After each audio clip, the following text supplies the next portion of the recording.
Hello, guys. Welcome to Psych Minds. If you have not subscribed yet, do subscribe, like, and share if you like. We are reading Why Has Nobody Told Me This Before by Dr. Julie Smith. Chapter 3 Things That Help Getting Some Distance. So, Things That Help is the chapter name. Now, first topic is getting some distance. So, things that help in getting some distance. In the 1994 movie, The Mask, Jim Carrey plays a banker called Stanley Ipkiss. He finds a wooden mask that was created by Loki, the Norse god of mischief. When he puts it on, it wraps itself around the back of his head and consumes him, influencing his every move. He becomes the mask. With the mask right in front of his face, he sees the world through that lens. There is no room for any other perspective. When he pulls it off his face and it off his face and holds it in his hand at arm's length, the mask loses its power to change how Stanley feels and behaves. It is still there, but just that little bit of distance allows Stanley to see that it is just a mask. It's not who he is.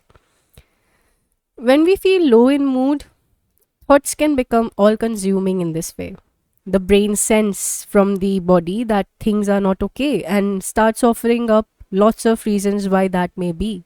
Before you know and allow them to consume us, they can send the already low mood spiraling down further. All those self help books that told the world to just think positive didn't account for the fact that you can't control the thoughts that arrive in your mind. The part you can control is what you do once they appear. One of the most important skills for learning to deal with thoughts and their impact on our mood is getting some distance from them. Sounds difficult when those thoughts are inside your own mind, but humans have a powerful tool that help us to put thoughts at arm's length and give us the distance we need. It's called metacognition, which is a fancy name for thoughts about your thoughts. We have this ability to think, but we also have the ability to think about what we are thinking. Metacognition is the process of stepping back from the thoughts and getting enough distance to allow us to see those thoughts for what they are, for what they really are.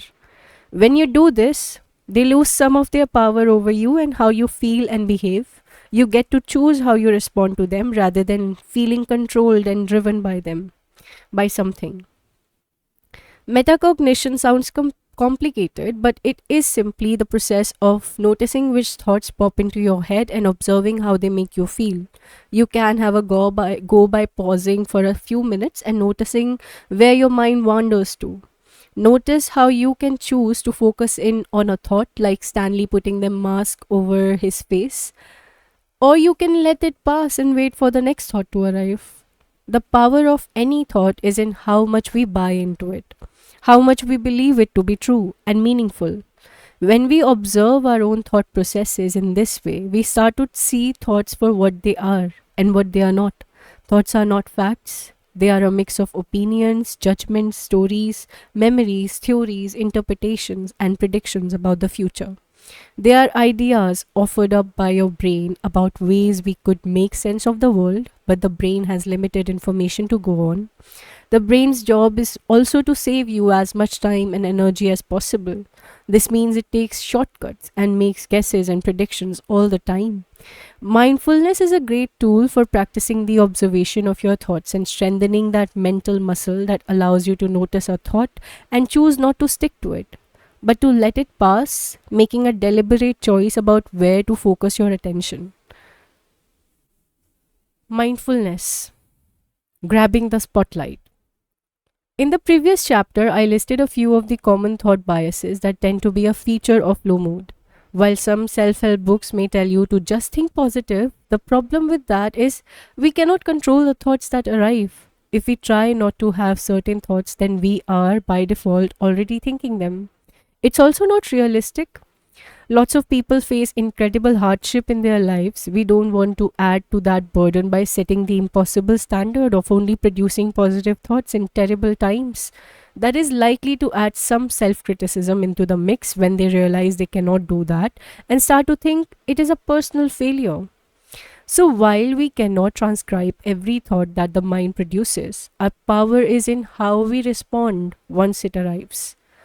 When it comes to thoughts, action, attention is power.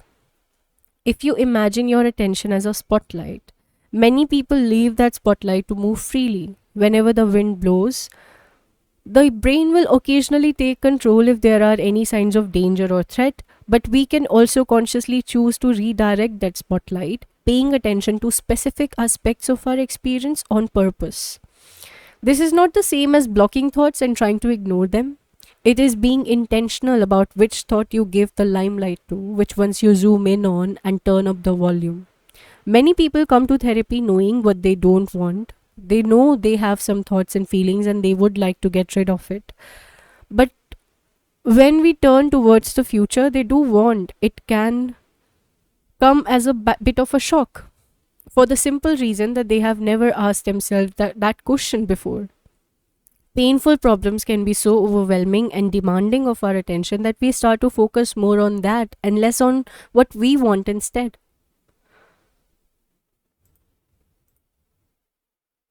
Many of us are out of the habit of asking ourselves what we want.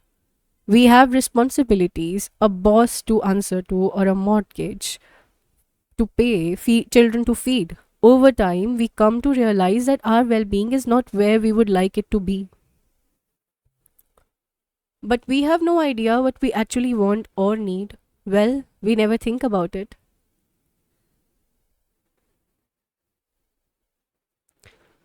Now, I'm not about to tell you that you can manifest things in your life just by focusing on them, but we have to look where we are going if we want to stay on course. Your attention is valuable and helps to create your experience of life. So, learning to control where you direct it can have a powerful impact on your life and your mood.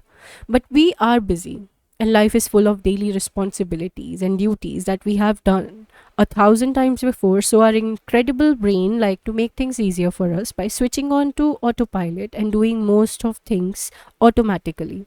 That is why practices such as mindfulness meditation have become so popular. It enables us to get some formal practice. If you want to learn to drive, you take lessons. I see mindfulness practices as the driving lesson for managing the mind. It might feel boring, scary, or frustrating at times, but it gives your brain the chance to lay down that neural pathway so that when you need to use those skills later, they come without too much effort. Practicing mindfulness can be really daunting when you first get started because you are not sure what you should be doing, if you are getting it right, or how you should feel while you are doing it. So, in the toolkit at the end of this chapter, you will find a few simple steps to guide you. It does not have to be complex, it does not have to be a profound experience. It's like lifting weight in the gym, but this time we are working a mental muscle. And as it grows, your ability to choose where you focus your attention increases, and along with it, so does your ability to manage your mood. How to stop rumination? Rumination is like a thoughts washing machine. It's the process of churning thoughts over and over for a minutes, hours, days at a time. We already know that the depressed brain is more likely to focus on the thoughts biases that can make you feel worse. If you combine those thought biases with the psychological equivalent of rumination, then you have a recipe for more intense and prolonged distress. In fact, we know from the research that rumination is a key factor in maintaining depression. Walkins and Robert, 2020. The more you ruminate, the more you stay stuck. It works to intensify and prolong any sadness or depression that may be there. Remember what we said about before about neural pathways? The more you do something, the more established that neural activity becomes. This means that the more you churn over powerful thoughts or memories, the easier it becomes for you to bring those things to mind. You find yourself in a trap in which you continuously re-trigger painful emotions and distress and spiral down into a dark place. So, what can we do to stop the rumination that feeds painful emotions? when trying to change something in the moment. Purely using a mental concept in our heads to refocus on something new can be hugely difficult.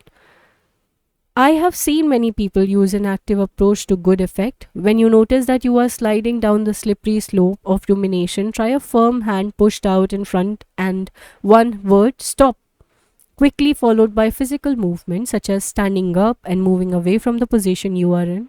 Change activity for a moment, or even just walk around or step aside for a few minutes, whatever is possible at the time. Physically moving your body can help to shift your mind when it is otherwise very difficult. Given that rumination invites us to swim around in thoughts of our worst traits and worst moments, and given the physiological implication of that on how we feel, one of the simplest ways to redirect things, and given when we are not sure of the way out, is a question: what would I do if I was at my best? Now, if you are experiencing dark times and depression, you cannot expect yourself to be doing whatever you would be doing at your best, but you can create a mental picture of the direction you want to move in. So, if I am sitting ruminating on a painful experience in my life and have lost several hours to that churning, I can ask myself that question. The answer may be I would stand up, take a shower, and put some music on that lifts my mood. Or perhaps I would pick an activity I enjoy that absorbs my attention. For anyone who is prone to rumination, time alone opens up the gates of the arena for the thoughts and memories and subsequent emotional pain to come flooding in and start circling your mind. Human connection is quite possibly the most powerful tool we have to let those thoughts exit after a few rounds. Friends or a therapist will listen carefully to each one, but they can be great at holding up a mirror to our minds by reflecting back to us what they notice.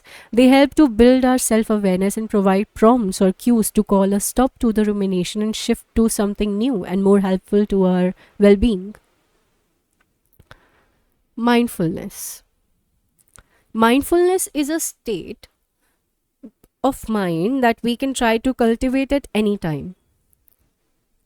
It means paying attention to the present moment with awareness of thoughts, feelings, and bodily sensations that arrive without judgment or distraction. It does not rapidly eliminate low mood or change the problems you face, but it does hone your awareness of the details of your experience so that you are more able to choose carefully how you respond. But it can be difficult if you are not sure how to do it. Meditation is like a gym workout for the mind. It provides a space to practice the skills being used. How to do it? If you are new to mindfulness, guided meditations are a good place to start. There are a lot to choose from online, and I have included some on my YouTube channel. There are lots of different techniques, each based on their own traditions, but most of them share the purpose of aiming to create clarity of mind. So try out a few different styles and see which one suits you best. Gratitude practice. Gratitude practice is another example, another simple way to get used to turning your attention. Find a small notebook and once a day write down three things that you feel grateful for. They can be something big like your loved ones, or it can be a small detail of your day that you appreciate, such as the taste of your coffee or you sit down to work as you sit down to work. Now, this sounds almost too simple to be effective, but every time you engage in gratitude, your brain is getting practice at turning its attention to things that create pleasant emotional states. The more practice you get, the easier it becomes to use that in other situations. So, toolkit: making gratitude a habit. Write down three things you feel thankful for. They can be the larger, more profound aspects of your life or the tiniest of details of your day. What matters is not what you choose to include, but the practice of turning your attention on purpose.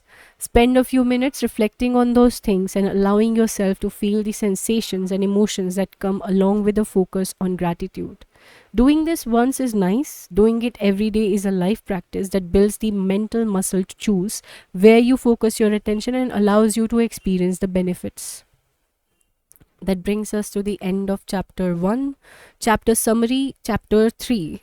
Chapter summary is: We cannot control the thoughts that pop into our minds, but we do have control of our spotlight of attention. Trying not to think about something tends to make us think about it more. Allowing all thoughts to be present but choosing which ones we give our time and attention to can have a powerful impact on our emotional experience. Turning our attention is a skill that can be practiced with both mindfulness and guided practice. While there is a time for focusing on a problem, we also need to focus on the direction we want to move in and how we want to feel or behave. Thoughts are not facts, they are suggestions offered up to us by the brain to help us make sense of the world. The power of any thought is in how much we believe in it to be the only truth. Taking power out of those thoughts starts with stepping back, getting some distance, that is metacognition, and seeing them for what they really are, just thoughts. Chapter 4: How to Turn Bad Days into Better Days. When we feel low in mood, it can start to feel difficult to make decisions that on better days we make in an instant. Shall I call in sick or shall I push through and see how it goes? Shall I call my friend or shall I wait until I feel more up to it? Shall I try to eat something healthy or shall I eat something more comforting? The problem with decision making when you feel down is that low mood gives us the urge to do things that we know will keep us stuck. But the things that we know could help feel overwhelming, we start to focus on what is the best decision to make and berate ourselves for not doing it already. This is perfectionism rearing its head. Perfectionism paralyzes the decision making process because every decision has some inherent uncertainty and every choice includes some negative side effect to be tolerated. When it comes to tackling low mood, we have to focus on making good decisions, not perfect decisions. A good decision is one that moves you in the direction you want to go. It doesn't have to catapult you there. But something we must do is keep making decisions, however small. In any survival situation, making decisions and moving is essential. If you find yourself in deep water in the dark with no way of telling which direction leads to safety, what you do know is that if you don't choose a direction and start moving, you won't be able to keep your head above the surface for long.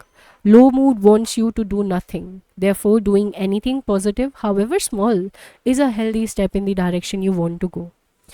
Often, what makes decision more difficult in periods of low mood is our tendency to make decisions based on how we feel and how we want to feel right now.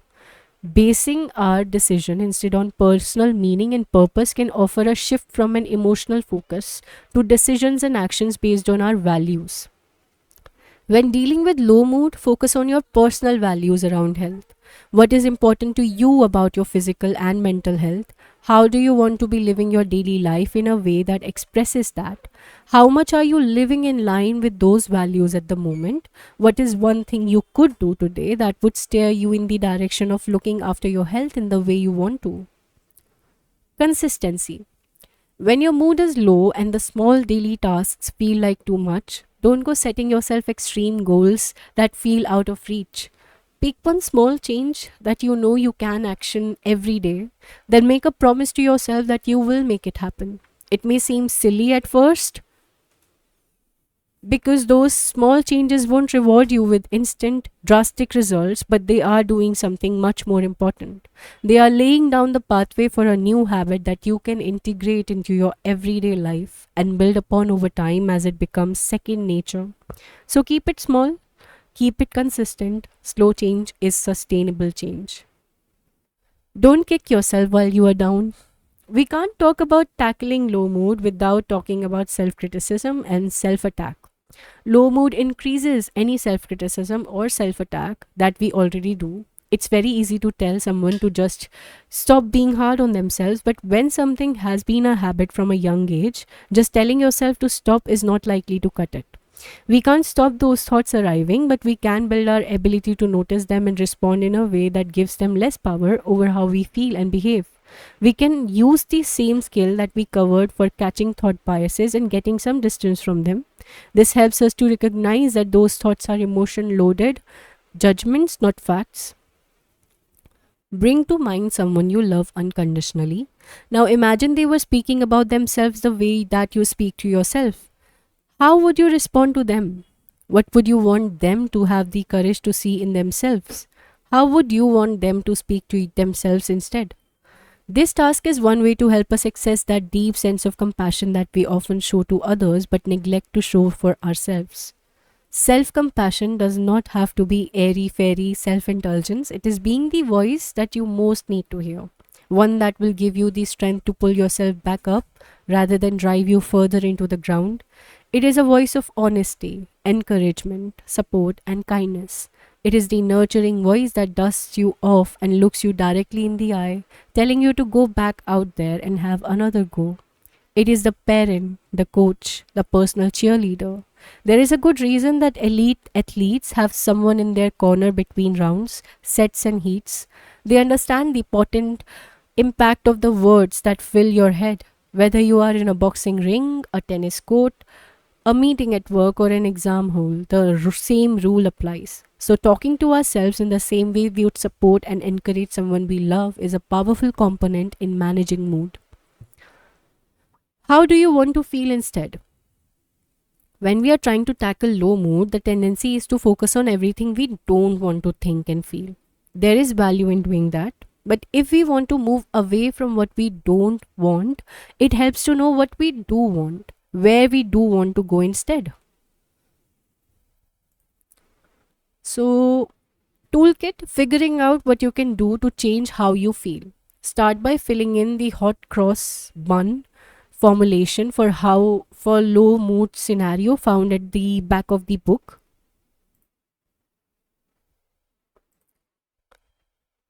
Page 347. Okay. The cross sectional formulation, this. Okay, they have also given it on 48th page. Once you have broken down the thoughts and behaviors that are contributing to your low mood, fill in the blank formulation for your better days. That is,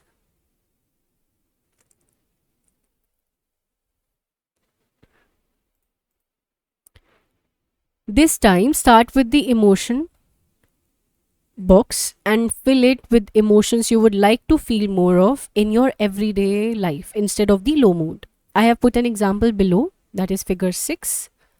Okay. Knowing that your physical state, the focus of your thoughts, and your behavior all contribute to that feeling, use the following prompts to help you fill in the rest of that formulation. When you have felt that way in the past, what has been the focus of your attention? What might your thoughts or self talk need to sound like in order for you to feel that way? When you have felt that way before, how did you behave? What did you do more of or less of? If you were to feel that way, how would you need to be treating your body? When you are feeling at your best, what do your thoughts sound like? What do you tend to be focused on? What does that inner voice sound like then? See if it reveals anything that has worked for you in the past, or offer insights into things that you could pay attention to or change about your daily life. Use it to spend time examining what works. Try this solution focused miracle questions. Take a moment to imagine that when you close this book, a miracle happens and the problems you have been struggling with all disappear. What would be the first sign that the problems has gone? What would you do differently? What would you say yes to? What would you say no to? What would you focus your energy and attention on? What would you do more or less of? What would you interact with people? How would you interact with people differently? How would you structure your life differently? How would you speak to yourself differently? What would you be free to let go of? Take some time to explore your answer to these questions down to the finest detail of those small changes that you would make to your everyday life. This is a great exercise for creating a vision of where you are heading. It also helps you to explore the idea of how life might be improved by starting to make some of those changes now, even with the problem still present.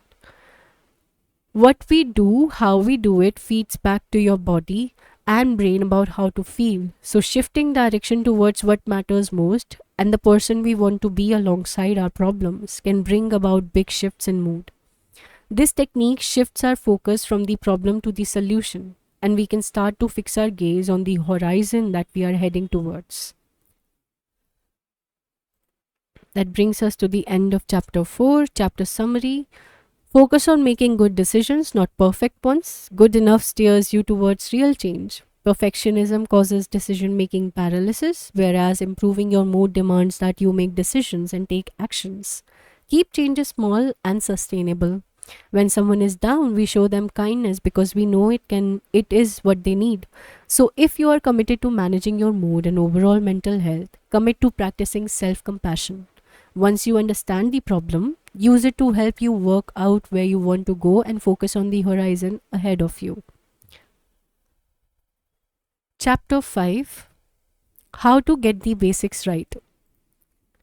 Imagine taking the best football team in the world and putting them on the pitch without any defense player on their side. Suddenly, opponents that never previously posed any threat would stand a much better chance at winning.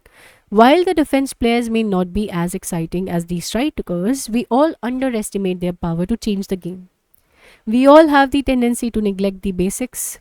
Your mother tells you to get to the bed early and eat your greens, and you can't help but roll your eyes. Thanks, mom. But when it comes to defense players, you don't know what you have got till it's gone. The basics are the first things we let slide when we are not feeling so good.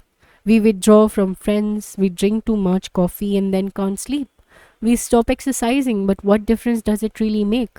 Well, the science suggests that it's a bit like taking each of your defense players off the pitch and leaving an open goal. The basics are not glamorous, they don't give us that hit of having bought something that promises to fix everything, but they are cash in the health bank. When life starts throwing things at you, those defenses are going to keep you standing and help to pull you back up if you fall. It's worth pointing out that you don't have to approach them all perfectly. There is no perfect diet that everyone agrees on, or optimal amount and type of social interaction.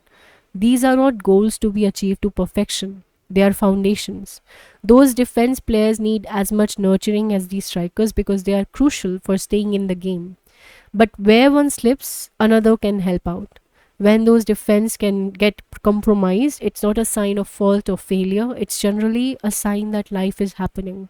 For example, a new parent is likely to have no control over the sleep deprivation they face, but they can take extra care to eat well and keep up social contract with friends and family, which will help to keep them well throughout that period.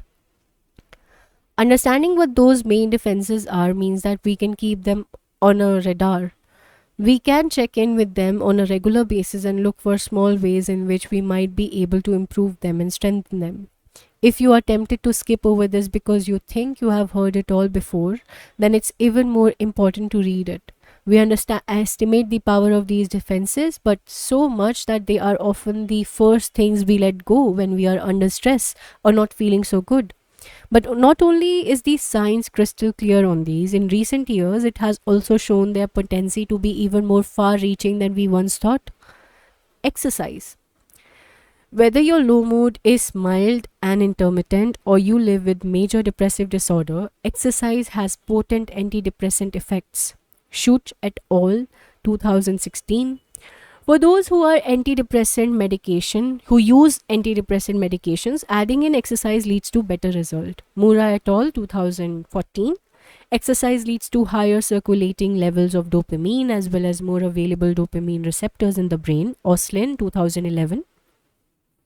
This means it increases your capacity for pleasures in everyday life. McGonigal 2019. So finding exercise you enjoy does not only offer you joy while you are exercising but increases your sensitivity to find joy in all the other aspects of your life. Unfortunately for us, the concept of exercise has been branded as a painful process that you must go through for the purpose of altering your appearance. The conversation is mostly centered around enduring pain for some aesthetic gain. No wonder that so many people see exercise as not for them. The focus on how moving your body makes you feel has been left out of the conversation for too long. Yet, throughout the pandemic, many people have rediscovered the joys of exercising in green spaces. Being forced to spend so much time indoors made the effects of that daily walk all the more salient. The psychological impact of exercising not on a treadmill indoors but outside in nature is starting to be demonstrated by the science in a study of adults undergoing cognitive behavior therapy for depression.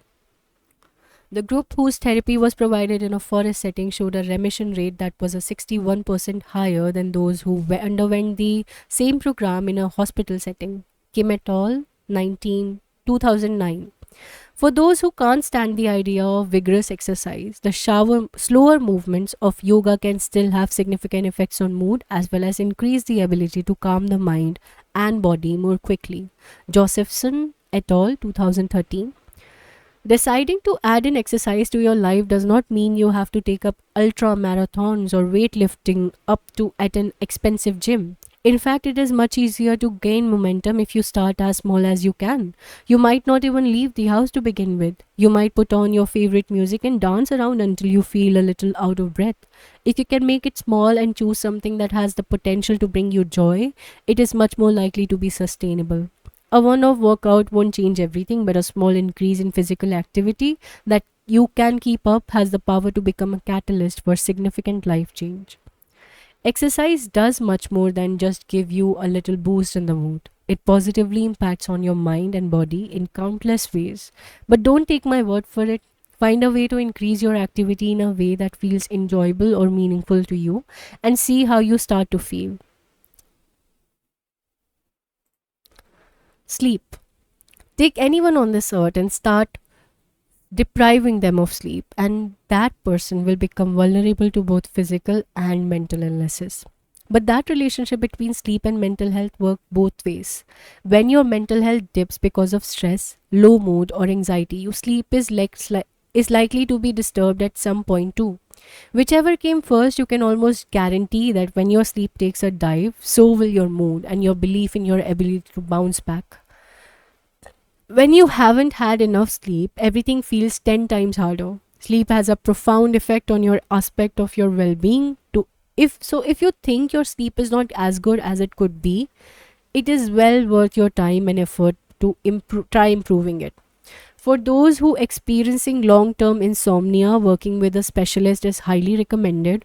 But if you want to work on improving the amount or quality of sleep you are getting, I have included a list of tips below to get you started. Again, we are not aiming for perfection, and you don't have to do everything on the list to get good enough sleep.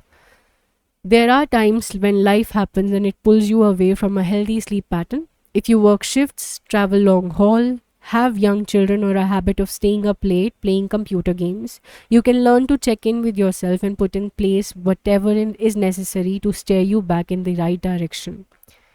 Keep vigorous exercise to earlier in the day and try using the evening for relaxation. A warm bath before bed can help your body reach a temperature that is optimal for sleep. Try to get as much natural light as possible within the first 30 minutes after waking. Our circadian rhythm that regulates our sleep pattern is governed by exposure to light. Indoor light can help, but natural light outdoors is best, even on a cloudy day. Step outside for 10 minutes first thing in the morning. Also, make time to get outside as much as possible throughout the day. In the evening, when the sun goes down, keep lights low. When it comes to screen, the research suggests that it is less about the color of the screen light and more about the brightness. So turn down the brightness on screen in the evening as much as possible and switch them off altogether as early as possible. Make time in the day to tackle things you are worried about. Make your decisions, make your plans, take something off your to-do list. Getting good sleep is also about what you do during the day. We are much better at problem solving during the daylight hours. But if we push those problems away and ignore them, they tend to pop up at night when we are trying to sleep. So clear the desk and clear your mind as much as you can. For those nights when laying our head on the pillow is the cue for your brain to switch on and start worrying. Try keeping a worrying list. Put pen and paper beside the bed. When a worry pops into your mind, write it down. Just a few words or bullet points. Do the same for any other worries that come up. This becomes your to-do list for the next day. You make a promise to yourself that you will dedicate time tomorrow to working through these problems. That way you are free to let them go for now and refocus your attention on rest. You can't force the sleep. Making sleep happen is not something you can choose to do. Sleep happens when we create an environment in which the body and mind can feel safe and calm. So don't concentrate on sleep, concentrate on relaxation, rest and calm. Your brain will do the rest. Avoid caffeine in the late afternoon and evening. The energy drinks that are being promoted to young people often contain high levels of caffeine that disturb sleep and cause symptoms of anxiety. As a general rule, it's a good idea not to consume too much of anything in the lead up to bedtime. This especially include big meals with high level of refined sugar. Anything that gives you a spike in stress level is not going to help you get to sleep and stay asleep. Nutrition. Mental health and physical health are weaves in the same basket. If one moves, the other moves. In recent years, the science has made strides in demonstrating this. How you feed your brain influences how you feel. The research is even showing that improvements in nutrition can help large benefits for depressive symptoms. And making positive changes to how we eat might help prevent depression as we age. When we understand that our mood is influenced by several factors, it makes good sense to tackle that from all sides. With just a moment of reflection, most of us could easily come up with a few ways in which we could nourish our body better. The research being done across the world suggests that there is not one strict diet that protects your mental health. The traditional Mediterranean diet shows the largest and strongest evidence base for mental health benefits, but many others shows a reduced risk of depression, including the traditional Norwegian, Japanese, and Anglo-Saxon diets too. Jaka 2019. The things that all tend to have in common are the inclusion of whole unprocessed food, healthy fats, and whole grains. There is a lot of misinformation around food. So, in the resources section of this book, I have included suggestions for further readings for credible sources if you would like to read further. But the overarching idea is that making good nutrition a priority and educating yourself about what that looks like if you need to is a great idea for tackling low mood and improving your mental health. But as I mentioned before, making huge life transformations overnight is less helpful if you cannot sustain them. Instead, it is helpful to ask ourselves on a regular basis, what is one small change I could put in place today that would improve my nutritional intake? Then repeat this every day. Routine. Another key defense player for mental health and resilience seems to be routine. This may have been the most underestimated influence on our well being until the pandemic turned routine upside down and inside out for so many people.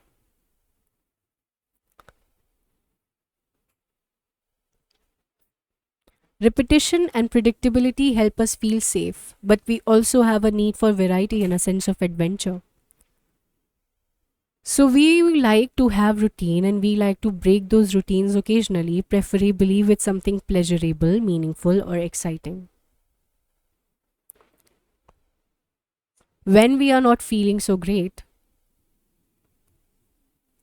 routine can suffer. You might stay up late watching television because you are blocking out stressful thoughts about work the next day. Then it's hard to get up in the morning so you can stop your morning workout. Or maybe you are out of work for a period of time and you start taking a nap in the afternoon but then struggle to sleep at night. Being off work changes how much social interaction you get. You don't leave the house for days and struggle with finding a reason to shower or even get up in the morning. Then your appetite goes, but you have no energy, so you mostly spend the day drinking coffee. And so the cascading effect of a routine change unfolds. Each of these seemingly small changes matter because they add up to and create experiences as a whole. If you have a tall glass of water and you pour a small drop of cordial into it, you might barely be able to notice a difference. If you add another couple of small drops, the general color of the water begins to change. Enough of those small drops over time will dramatically change the overall color and taste of the water. So each small drop counts, even though they may not be enough by themselves to change how you feel entirely. That said, there is no perfect routine. Establishing a balance of predictability and adventure that works for you within your unique circumstances is key. Noticing when that goes off track and pulling it back is a big step in the right direction. Human connection. While looking after your own body and mind is essential, nurturing good quality relationship is one of the most powerful tools we have in maintaining good mental health throughout the lifespan. Waldinger and Schultz, 2010. When our relationships are not going well, it can have a catastrophic impact on our mood. and emotional state, it can also work the other way. Deterioration in our mood can be damaging to our relationships. It can leave us feeling disconnected from the people around us and trigger a deep sense of loneliness. When you're feeling low, the thoughts of facing anyone can be exhausting and overwhelming. This is a trap of depression. It tells us to withdraw, hide away, don't see anyone until we feel better. So we wait to feel better, but in doing so, we hold ourselves back. Taking some time to be alone can be recognizing and recharging, re energizing and recharging. But it can also very easily become a downward spiral of rumination and self loathing that feeds depression and keeps it going. Begin with others, being with others, even when we don't feel like it, to observe them, interact with them, and build connections with them, can help to lift our mood and pull us out of our own head and back into the real world. We know from research that good quality social support is associated with better outcomes when it comes to mood. Nakahara et al. 2009. Many of those people who never tell a soul when they are struggling firmly believe that presenting themselves as anything less than their best would make them a burden to the people around them. But the science suggests otherwise. Social support has positive effects for both the one receiving it and the one providing it. Nagaki et al. 2012. So, when we are struggling and we want to pull ourselves up from low mood, one of the most powerful things we can do is swim against that strong tide that is pushing us towards isolation and loneliness. We must not wait until we feel like it, because feeling like it doesn't come first. The action must come first. The feeling follow on after. The more time you spend making real connection with other people, the more you will start to improve your mental health. Spending time with other people doesn't mean we have to talk about how we feel. In fact, we don't have to talk at all. Just be around people. Watch them. Smile at them. Share whatever conversation you can manage. Low mood and depression can make us feel uncomfortable and anxious around people. We get concerned with how we might be coming across. We tend to spend so much of our time criticizing ourselves that we start to assume that others are judging us too. Can you remember which thought bias this was? Despite all the thoughts and feelings that hold us back from each other, human connection is our inbuilt mechanism for resilience. When we struggle, connections help. Good quality, safe connection. If that can't be found in family or friends, then professionals can provide that until you are able to find and create new meaningful relationships in your own life. That brings us to the end of chapter 5. Chapter summary. Our mental health defense players provide the foundation of good health. When we nurture them daily, they pay us back with interest. If you do one thing today, make it exercise. Choose something you enjoy and you increase your chances of keeping it going. The relationship between sleep and mental health work both ways. Prioritizing sleep will help your mental health, and making changes to your day will affect your sleep. How you feed your brain influences how you feel. Traditional Mediterranean, Japanese, and Norwegian diets show benefits for mental health. Human connection is a powerful tool for stress resilience. Your relationships change your biology and psychology.